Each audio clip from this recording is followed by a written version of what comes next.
Today I'm sharing with you some oddly useful cleaning hacks, and number 8 nearly broke the internet when it was first shared. To start, we are going to be talking about dryer sheets, and we're actually not going to be using them in the dryer. Okay, so dryer sheets are actually amazing for dusting. They have anti-static properties which reduce cling, making it easier to remove dust, pet hair, and lint from surfaces, and the softening agents break down grime, while the slightly abrasive texture provides gentle scrubbing for smudges. Additionally, they leave behind a thin protective layer that helps prevent future dust buildup, keeping surfaces clean for longer. And a bonus, they smell nice, so pick one where you like the scent. Another thing that dryer sheets are amazing for is cleaning inside of bathrooms. Because of the anti-static property, they're really great at getting up dust and pet hair. And if you've ever gone into your bathroom and tried to clean and you're using like a wet cloth to try to get up hair, it's almost impossible. It's actually slightly maddening. So go through with the dryer sheet first to pick up all of the dust and pet hair, and then go in with your wet cloth. Okay, for this next hack, it has to do with the oven, and it's using one of the finished dishwasher tabs to clean your oven door. You're supposed to take one of the finished dishwasher tabs, get it wet, and then you're supposed to just like scrub away all of the grease on your oven door. When I first tried it, I was a little disappointed. I was using the short end of the pod, and I just found I had to put in a lot of elbow grease to make this worth it. Doing half of the oven took me about 10 minutes, but I eventually figured out that if you get the pod really wet and you use the flat side of it, like the long side of the pod, it's way faster. And I was able to do the second half in only about 3 minutes. And so this made it way more effective. And I actually really liked the way that this hack worked. Another kitchen hack that I like is to use saucers underneath things in your cabinets that tend to be messy. So vinegars, honeys, salt and pepper shakers that like leak out the bottom. Put these on little trays or in tiny little cups to keep the inside of your cabinets cleaner. Another hack for inside the kitchen is to always cook with what I like to call the trash bowl. This is just any bowl or basket that sort of ends up on your counter while you are cooking, and all of your scraps and trash can go in there while you are prepping and cooking your food. Then you can throw it all out in the trash at one time. I know this seems like a really small thing, but not having to go back and forth to your trash can over and over again is just such a game changer. On Amazon, you can buy little blacklight flashlights. They're like $10, and if you have pets or kids, it can be a super awesome way to find hidden messes that could be the cause specifically of unwanted odors, because these sometimes could be the stains that you can't see, but you can smell. Turn off the lights, find the mess with your blacklight flashlight. This is slightly addictive, and then clean it up and get rid of the unwanted odors. We've finally made it to number 8, and we are putting Pine Sol in the washing machine. All right, just hear me out on this one. Okay, so this hack was first shared on a TikTok account called Pairs Well with Wine. She showed in her video that she cleans her comforters by adding Pine Sol to the drum of the washing machine, and people were, well, pretty upset. But it is true that you actually can use Pine Sol to clean your laundry. It even clarifies it right on their website. And the original poster argued that it deodorizes and removes all kinds of stains. Now, the reason that most people were upset about this hack, once I went through some of the comments, is because most of them said that the smell of Pine Sol gives them the ick. So fair enough. If you don't like the smell of Pine Sol, this one might not work for you. But if you don't mind the smell, about a quarter cup into your washing machine for things that need to be deodorized, for things that have some heavy stains, Pine Sol might be the one to do the trick. I'm not gonna lie, I use it on my comforter. It had a small scent to it left on the comforter, but not overpowering. Almost couldn't even really tell it was there, and my comforter came out really, really clean. Now, in the same controversial video that she shared about the Pine Sol, it actually was more about the way that she folds her comforters to get washed better. And I ended up sharing this over on Instagram, but basically, instead of just shoving your entire comforter into the washing machine, if you use this simple method where basically you're gonna fold it in half, fold it into thirds, and then kind of fold it up into an S shape and then put it into your washing machine this way, it's going to prevent your comforter from bunching up, from making your machine unbalanced, and it's going to ensure that it gets washed and rinsed evenly, because it's not like gonna create any clumps inside of the drum. And you can even repeat this folding method before you get it in the dryer to help it dry more evenly as well. I wanna share one of my favorite multi-purpose cleaners. This is honestly, I mix this up at least every other week in my house because I just find that it is such a good cleaner for all of the messes. It's super effective, and I can make it myself way cheaper than the multi-purpose cleaners that you are going to buy in the store. You're going to add about equal parts of water. I like to use filtered water, like from the refrigerator, and then vinegar. And then I add in like a squirt of Dawn dish soap. It depends how big your little like container is that you're putting in.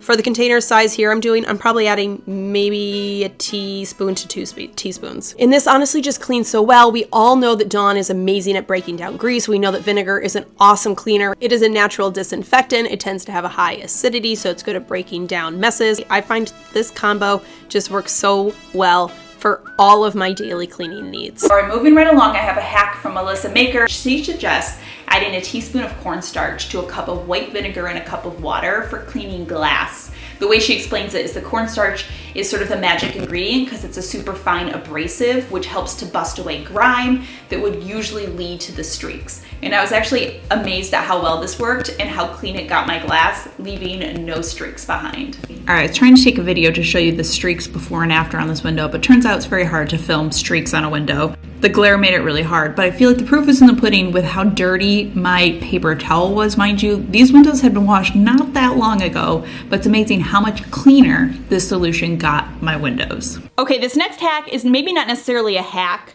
but I saw it when I was scrolling, researching cleaning hacks, and it really stuck with me, and I couldn't stop thinking about it, and then I've started using it, and it's honestly amazing. It's like changed the way that I clean floors. But she talked about when you're cleaning floors, specifically when you're vacuuming carpet, you wanna go in a specific pattern. And I'm gonna show you here on the rugs in my studio, and yes, my studio came with this vacuum that I think is from the 1800s.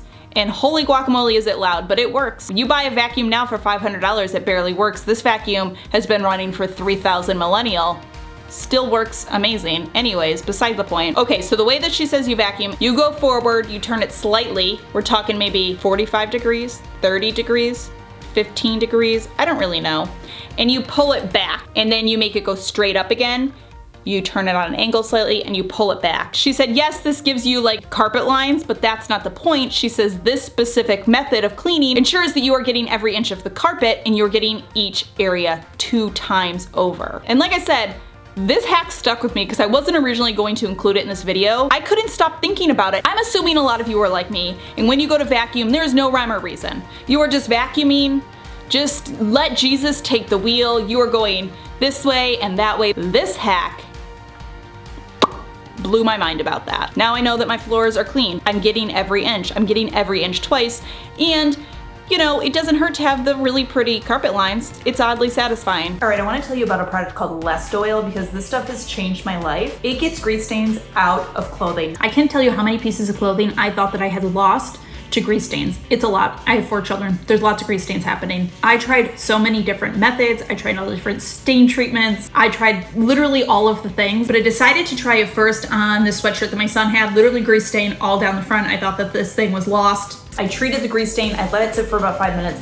then I washed it according to the directions, and it came out of the wash with all of the grease stains gone. My mind was literally blown. So then I tried it on some other grease stains that have been lingering around our house. All the grease stains, totally gone. Here's the green one, same thing, and now you can see it gone. All right, if you have a ton of hand sanitizer lying around, you can do so much other things with hand sanitizer. All hand sanitizers have an active ingredient of alcohol. It's either going to be an isopropyl alcohol or an ethyl alcohol. The high alcohol content is obviously good at killing germs, that's why we use it on our hands, but it's also good at breaking down substances. I like to use it to wipe down my phone.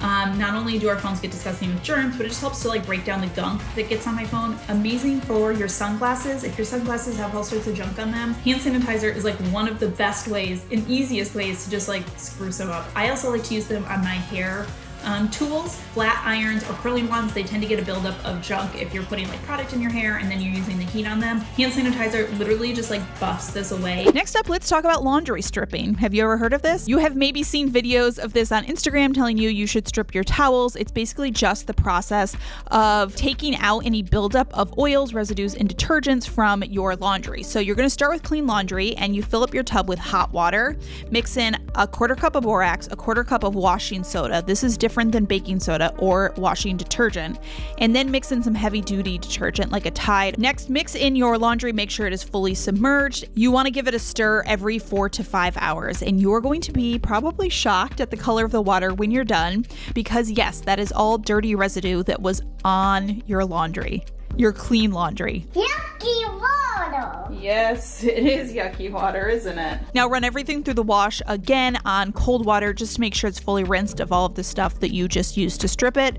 And this process will restore your fabrics. It can help to remove odors that you can't seem to get rid of, and it will strip out all of those oils and residues that may have been sitting around on your laundry. Also, while we're on the topic, let's just talk about borax and washing soda in your laundry, because knowing how to use these can be awesome life hacks too. So washing soda or pure soda ash has very high alkalinity, which means it's amazing for breaking down stains. So you can add some of this right into the drum of your laundry if you're looking to break down some tough stains in your laundry. Now, borax I find is really great for odor elimination. So add some of this into your laundry if it's not smelling so great. Maybe you've had something you washed a few times and it still smells musty. You're gonna add this into your laundry to help remove the odors. That's why together they work really great for laundry stripping. Next is a quick hack for cleaning the grates above your stove. Wait, what grates? Yeah, those ones. If you're like me, you've been ignoring these for probably your entire life until I realized they existed and I needed to wash them. Now, my vents that I'm showing you are actually fairly new. These are like less than a year old and they weren't used a ton by the previous owners of this house, so they aren't all that gross yet. But over a year, these do get really gross. They get sticky, greasy residue on them from cooking over the stove. So once a year, it is worth pulling them off to clean them. And the hack here is don't waste your time trying to scrub them. Save the elbow grease. You can just pour boiling hot water over the top and it will melt away the sticky, greasy yuck without any scrubbing. If you've never cleaned your toilet's tank before, you might be surprised how gross it is. So the one that we have in our main bathroom isn't too bad because I do clean it regularly, but you can see there is still some like junk built up on the sides. And when there's yucky stuff in here, this is the water feeds into your toilet. So yuck in here means yuck in your toilet. Luckily, I have a super easy, no scrubbing, hands-free way to clean this tank, and all you're going to need is some citric acid. And it's pretty easy to find this stuff. If you've never used it, it's used for all sorts of stuff. I just got it on Amazon. But you're gonna use about a half a cup to a full cup of this, and you're going to start by emptying the tank of your toilet. So you shut off the water. You can find like the little twist to shut your water off, usually at the bottom of your toilet, and then flush the toilet. This will drain out as much water as possible. Then you're gonna pour in your citric acid. Lastly, follow that up with some super hot water. I'm just using some water from my tap because our tap gets super hot, but you could also boil some water ahead of time, whatever works for you. Now, you wanna leave this for about an hour so the citric acid can do its thing. I went ahead and left this for an hour. Like I said, I even put a little love note on it so nobody in my house tried to use it with the water turned off. And as you can see, the water is pretty murky, so hopefully it's done its thing. All we're gonna do is turn the water back on and then go ahead and flush the toilet. You may need to flush it twice or 3 times to cycle it all out, and then you can see right away all the crud that was on the side is basically gone. This was with no scrubbing, you guys, just some citric acid, a little hot water. I love this. The final hack I'm going to leave you with is using a mop to clean your cabinets. Now, I've done this with the cedar mop. I've also done it with just like a self-wringing like mop head. You know what I mean? Like this kind of mop. The thing is, if you think about cabinets, they're kind of like floors. They're big, huge, flat surfaces, and doing them by hand would be as silly as really washing your floors by hand if you think about it. So taking a clean mop head and just using them to clean your cabinets from top to bottom is the quickest and most effective way to clean them. I used to honestly just like never clean my cabinets because who has time, but using this method, I do it at least once a month. All right, my friends, that does it. Some of my favorite sort of odd but very useful cleaning hacks. I hope that you enjoyed this video. As always, thank you so much for stopping by and watching. I hope you're having a fantastic day. Remember to be kind to yourself and to others, and I will see you all in my next video.